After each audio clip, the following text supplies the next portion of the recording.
I'm Rich Sampson. Welcome to CTAA's Rural Transit Month. I'm the Communications Director here at CTAA, and we're doing a series of unique content pieces each day on rural transit across the country. And I'm here today with Barbara Donovan from the Vermont Agency of Transportation. She's here as part of our CTAA Board of Directors here in Washington. And Barbara's going to talk just a little bit about rural transit in Vermont and a little bit about her work before getting there. So welcome, Barbara. Thank you. Good to be here.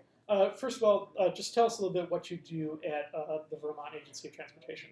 I'm the program manager for public transit for the Agency of Transportation for the state. And what does that entail? We are a very rural state.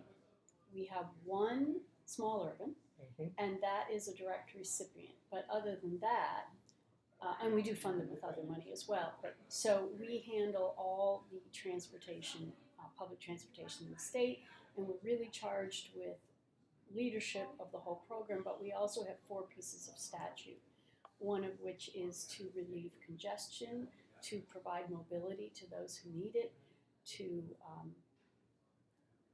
develop work access, and particularly take care of the elderly and disabled. Okay.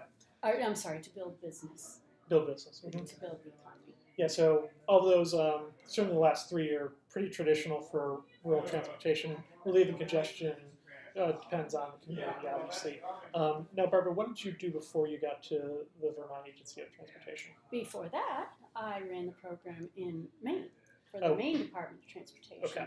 And before that, I actually was a transit provider in a very rural area of Maine, the 2 eastern counties in the country, Hancock and Washington County, and I ran a mostly volunteer-based, but we also had about 10 vehicles providing transportation in that area.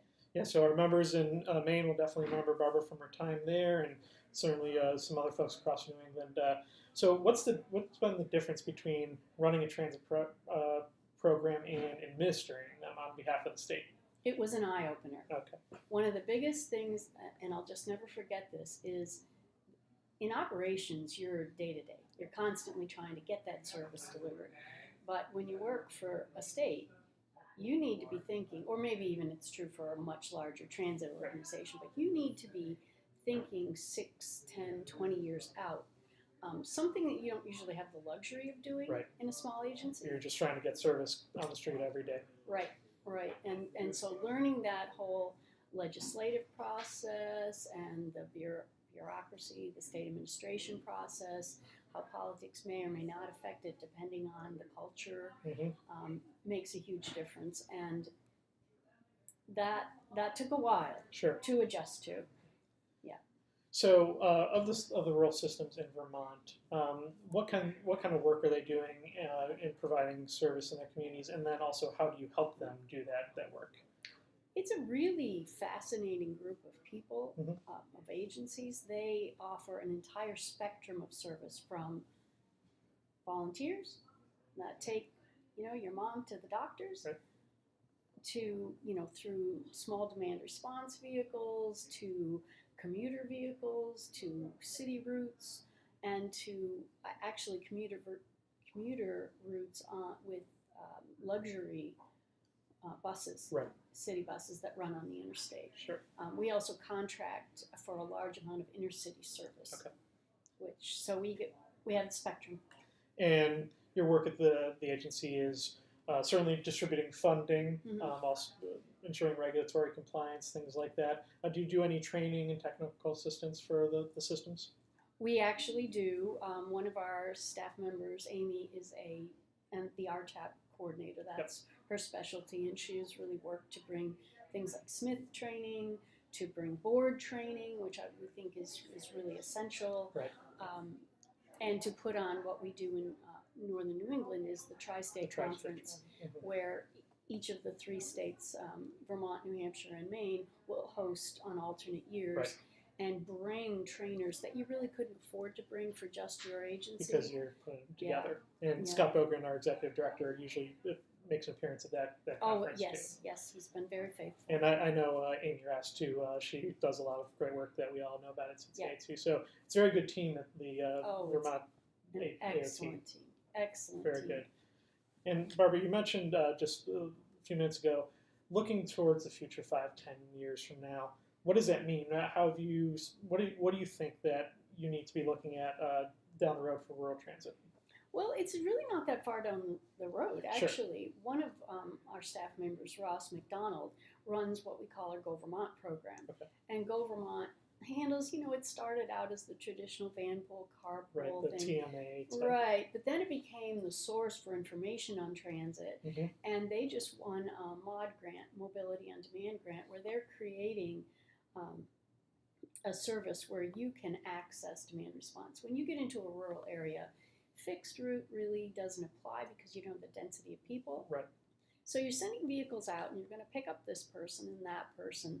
And so the density on your bus, the butts in the seat, as they say, are going to be low. Sure.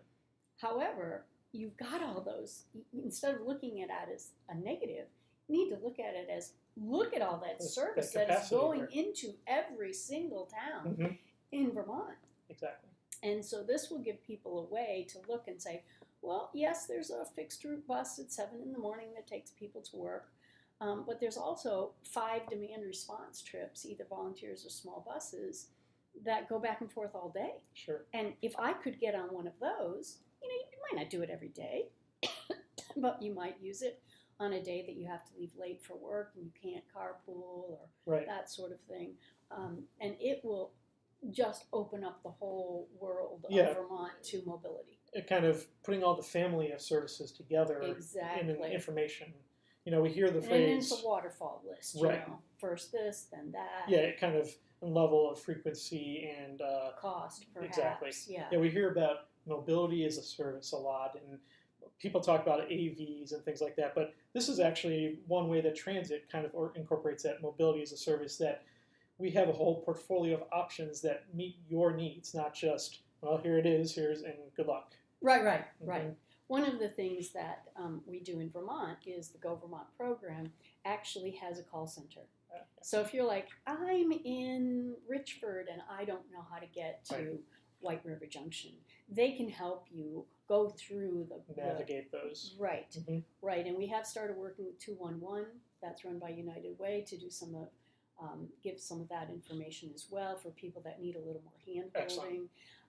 And that's all phone-based, but we'd also like to make it app-based and web-based. Right, and not just... We do have some web-based. and particularly in rural areas and with aging populations, they're not always ready to use all that advanced technology right away, at least not yet. So having phone options as well as right. web apps. Absolutely. That's all very valuable. Absolutely. So, Barbara, just one last question as we kind of finish up here. One? We don't like to go too long here, but we've been talking a lot among the CTAA Board of Directors about the importance of individual trips on rural transit and specialized transportation, how important it is to get somebody to a doctor's appointment, get somebody to a job, so that those outcomes are really important, even if that trip may seem individually high. Can you just tell a bit how important these services are to the people of Vermont, getting to jobs, getting to vital health care? Let me tell you my story. Sure. I recently moved. I had been, but I've recently moved to Vermont and been taking the bus from Barrie to Montpelier. And I noticed that this gentleman got on the bus, and he was a little rough looking, didn't bother anybody, but he clearly needed to go to the barber and maybe wash his clothes or something like that.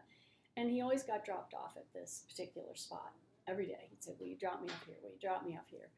And the only thing there was like a car place. So, okay. Well, about 2 weeks later, he gets on the bus. He's got new jeans, new boots, clean jacket. He's been to the barber. And it just kind of sat there, and all of a sudden he got off at the car place, and I realized he had his first paycheck. This is his job. He went from whatever his situation was to having employment. Right, and being able to access all those things that make a person feel proud of themselves, and that's that's the sort of thing that we don't always see, but particularly in Vermont, we do that a lot. Excellent. Yeah, and that's the work that all of you in rural transit and specialized transit do across the country, providing that essential service so people can really transform their lives or transform their health outcomes. And you're going to be hearing a lot from us from CTAA on how you can help share those outcomes that you're already providing in your communities to build support with elected officials, perhaps increase your funding. So I think this conversation has really been a lot of good background on where we're heading as an industry. So I want to thank you, Barbara, for joining us. Thank you. And a pleasure. Stay tuned for the rest of Rural Transit Month here from CTAA, and we look forward to seeing you at Expo 2018 in Pittsburgh this June. Sounds like it's going to be awesome. We're looking forward to it. Thank you.